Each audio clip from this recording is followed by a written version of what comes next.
अस्सलाम वालेकुम स्टूडेंट्स, मैं हूं आपका ट्यूटर फवाद और आज के इस वीडियो लेक्चर में हम युबंटू को अपने डेस्कटॉप मशीन पर इंस्टॉल करना सीखेंगे। युबंटू को इंस्टॉल करने के लिए हमें एक वर्चुअलाइज्ड टूल की ज़रूरत है। मैं यहां पर VMware वर्चुअलाइजेशन सॉफ्टवेयर का इस्तेमाल कर रहा हूं। इसके अलावा आप वर्चुअल बॉक्स को भी यूज़ कर सकते हैं वर्चुअलाइजेशन टूल के लिए। यहाँ पर हम वर्चुअलाइजेशन के कॉन्सेप्ट को डिस्कस कर लेते हैं कि वर्चुअलाइजेशन होती क्या है। नॉर्मल सिनेरियो में मेरे पास एक बेयर मेटल हार्डवेयर होता है। बेयर मेटल हार्डवेयर से मुराद क्या है कि जो मेरा नॉर्मल CPU होता है, यानी कि जिसमें एक रैम लगी हुई होती है, एक हार्ड ड्राइव होती है, इसके अलावा प्रोसेसर होता है उसके अंदर। उस बेयर मेटल हार्डवेयर पर कोई ना कोई ऑपरेटिंग सिस्टम काम कर रहा होता है। मिसाल के तौर पर मैंने अपने पास Windows 7 या Windows 10 का ऑपरेटिंग सिस्टम इंस्टॉल हुआ होता है। इस इंस्टॉल हुए हुए ऑपरेटिंग सिस्टम को हम होस्ट ऑपरेटिंग सिस्टम का नाम देते हैं। यहाँ तक बात क्लियर है कि मेरे पास ये बेयर मेटल हार्डवेयर था, उस पर मैंने एक ऑपरेटिंग सिस्टम इंस्टॉल कर लिया। लेकिन अगर अब मैं ये चाहता हूँ कि बैक वक्त एक से ज़्यादा ऑपरेटिंग सिस्टम को इस्तेमाल कर सकूँ, तो उसके लिए मुझे एक वर्चुअलाइजेशन का टूल इस्तेमाल करना पड़ेगा। यहाँ पर अपने सिनेरियो में VMware का टूल इस्तेमाल कर रहा हूँ। इस VMware के टूल को इस्तेमाल करने के बाद मैं अपने होस्ट ऑपरेटिंग सिस्टम पर रहते हुए गेस्ट ऑपरेटिंग सिस्टम को भी इस्तेमाल कर सकता हूँ। अब मेरी रिक्वायरमेंट कुछ ऐसी है कि मैं अपने होस्ट ऑपरेटिंग सिस्टम पर रहते हुए कोई और ऑपरेटिंग सिस्टम को इस्तेमाल करना चाहता हूँ, यानी कि बैक वक्त मैं दोनों ऑपरेटिंग सिस्टम को इस्तेमाल करना चाहता हूं। तो उसके लिए मुझे एक वर्चुअलाइजेशन का टूल इस्तेमाल करना पड़ेगा। यहां पर इस केस में मैं अपने पास VMware का वर्चुअलाइजेशन टूल इस्तेमाल कर रहा हूं। तो आप इसको डायग्राम से समझ सकते हैं कि मेरे पास एक बेयर मेटल हार्डवेयर है। उस हार्डवेयर के ऊपर होस्ट ऑपरेटिंग सिस्टम इंस्टॉल हुआ है जो कि Windows 10 है। इस Windows 10 पर रहते हुए मैं एक वर्चुअलाइजेशन टूल इस्तेमाल करूंगा जो कि VMware है यहाँ पर, और इस VMware को इस्तेमाल करते हुए मैं अपनी एक लिनक्स की मशीन यहाँ पर तैयार करूंगा। तो वो जो मेरा सेकेंड ऑपरेटिंग सिस्टम होगा उसको गेस्ट ऑपरेटिंग सिस्टम भी कहा जाता है। तो यहाँ पर दो चीज़ों का क्लियर होना बहुत ज़रूरी है कि होस्ट ऑपरेटिंग सिस्टम और गेस्ट ऑपरेटिंग सिस्टम में क्या फ़र्क है, होस्ट मशीन और गेस्ट मशीन में क्या फ़र्क है। तो शुरू करते हैं VMware की इंस्टॉलेशन। मैं यूज़ कर रहा हूँ VMware का वर्जन 15 जो कि मैं ऑलरेडी डाउनलोड कर चुका हूँ उसकी वेबसाइट से। तो यहाँ पर मैं उसका सेटअप चलाकर आपको दिखाऊंगा। पहले ये प्रिपेयरिंग टू इंस्टॉल पर चला गया है। यहाँ पर मैं नेक्स्ट के बटन पर क्लिक करूँगा। लाइसेंस को एक्सेप्ट करते हुए मैंने नेक्स्ट का बटन प्रेस किया। जैसे ही मैं नेक्स्ट प्रेस करूँगा ये मुझसे दो सवाल पूछेगा कि क्या आपको अपडेट्स इंस्टॉल करनी है। तो मुझे इस वक्त कोई अपडेट इंस्टॉल नहीं करनी, तो मैं उसको अनचेक कर दूँगा और मुझे इम्प्रूवमेंट प्रोग्राम की भी ज़रूरत नहीं है।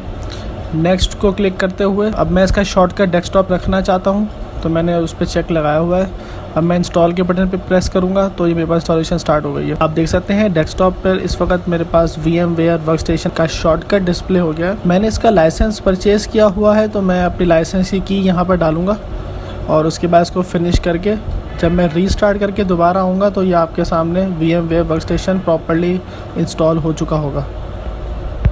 लाइसेंस की को डालने के बाद वो मुझसे रीस्टार्ट मांग रहा है कि आप अपने सिस्टम को रीस्टार्ट कर लें ताकि जो चेंजेस हैं वो प्रॉपर्ली उनका इफ़ेक्ट जो है वो सिस्टम पे लागू हो जाए। तो मैं येस करते हुए आगे बढ़ूँगा और वेट करूँगा कि सिस्टम रीबूट हो जाए ताकि मैं फिर कंटिन्यू कर सकूँ। जैसा कि आप देख रहे हैं मेरा सिस्टम रीबूट हो चुका है और मेरे पास यहाँ पे लिखा हुआ आ रहा है अपडेट चेक करने का। मैंने इसको डिसमिस कर दिया।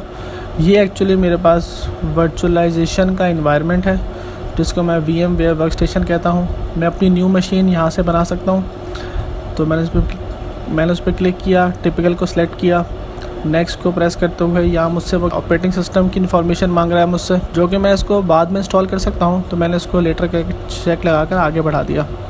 मुझे ऑपरेटिंग सिस्टम लिनक्स का यूज़ करना है और Ubuntu 64 बिट चाहिए मुझे, तो मैंने वो दोनों सेलेक्ट कर ली। नेक्स्ट प्रेस किया। मेरी वर्चुअल मशीन का नाम मुझसे पूछ रहा है किस नाम से बनेगी। इसके बाद लोकेशन आ जाएगी किस जगह पर मैं इसको सेव करना चाहता हूँ। तो मैं कोई ऐसी ड्राइव चूज़ करूँगा जहाँ पर मेरे पास स्पेस ज़्यादा हो। जैसा कि आप देख रहे हैं मैंने G ड्राइव को सिलेक्ट किया।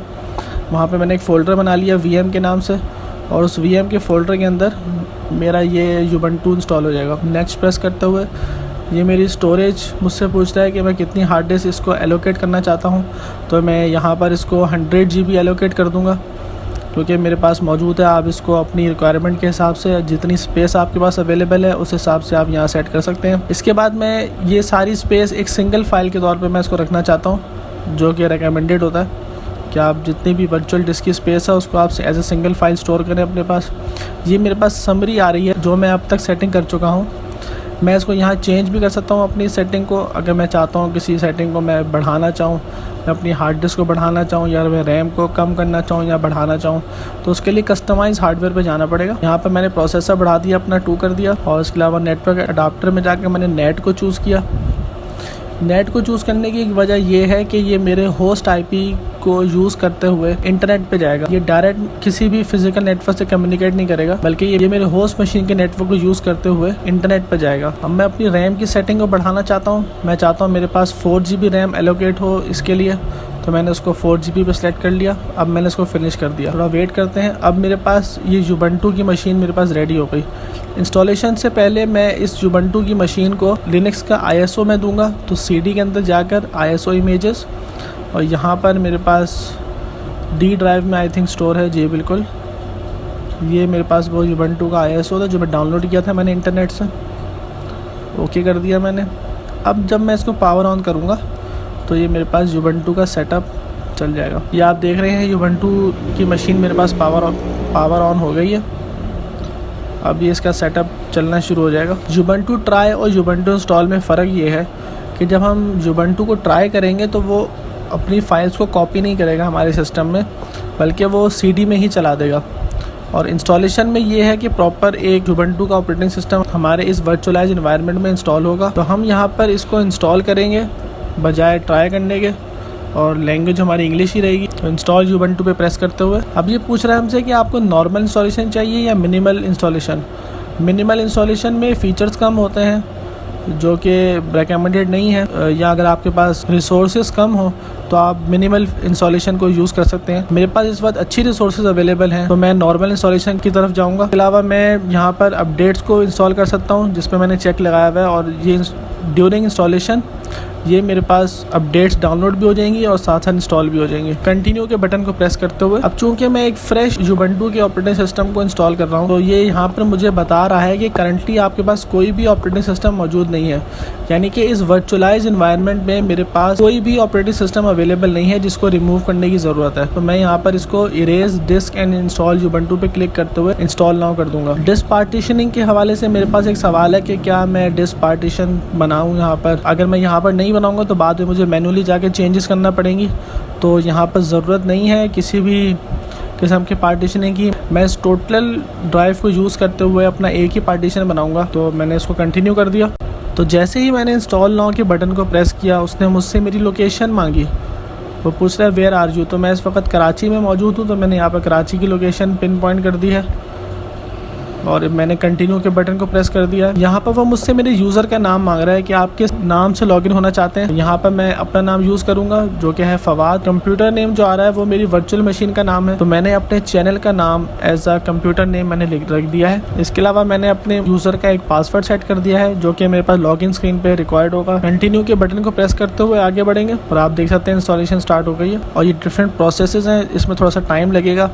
मैं आपका टाइम बचाने के लिए इस वीडियो को फास्ट फॉरवर्ड कर रहा हूं, ताकि ये जो एक लंबा टाइम है ये जल्द से जल्द गुजर जाए। यहाँ पर मेरी इंस्टॉलेशन कंप्लीट हो चुकी है, और मेरे पास एक प्रॉम्प्ट मैसेज आ रहा है जिसमें लिखा है please remove the installation medium then report, यानी कि ISO की वो फाइल जो हमने इंपोर्ट की थी VMware मशीन के CD-ROM में, उसको हम वहाँ से निकाल देंगे और अपने फिजिकल मीडियम को यूज़ करेंगे, जिसमें कुछ होगा ही नहीं। तो उसके लिए मैं VM के टैब पे प्रेस करूँगा, और फिर मैं सेटिंग में जाऊंगा। सेटिंग में जाकर मैं यहाँ पर सर्च करूँगा मेरे पास CD ड्राइव कहाँ पर आ रही है, और इसको मैं यहाँ पे यूज़ फिजिकल ड्राइव कर दूंगा। अब मैं इसको मैनुअली रिबूट करूँगा, ये मशीन रीस्टार्ट होगा। अब आप देख सकते हैं मशीन मेरे पास पावर ऑन हो गई है। ये मेरे पास होम स्क्रीन है, यहाँ पर मेरे यूज़र का नाम आ रहा है। फवाद पे जाकर मैं पासवर्ड डालूंगा जो मैंने सेट किया था पहले। जैसे ही मैंने एंटर प्रेस किया तो ये मुझे अपने होम स्क्रीन पर ले गया। यहाँ पर मेरे पास कुछ इंस्ट्रक्शंस आ रही हैं, कुछ मेरे पास, मैं इसको स्किप करूंगा। स्किप करने के लिए मुझे इसके नेक्स्ट करना पड़ेगा। तो ये मेरे पास यूबंटू का डेस्कटॉप आ गया है। तो आज की वीडियो के लिए इतना ही। अगर आपको मेरी ये वीडियो पसंद आई है तो आप इस वीडियो को लाइक कीजिए, सब्सक्राइब कीजिए और अपने दोस्तों के साथ शेयर कीजिए। अगली वीडियो तक के लिए इजाज़त दीजिए। अल्लाह हाफ़िज़।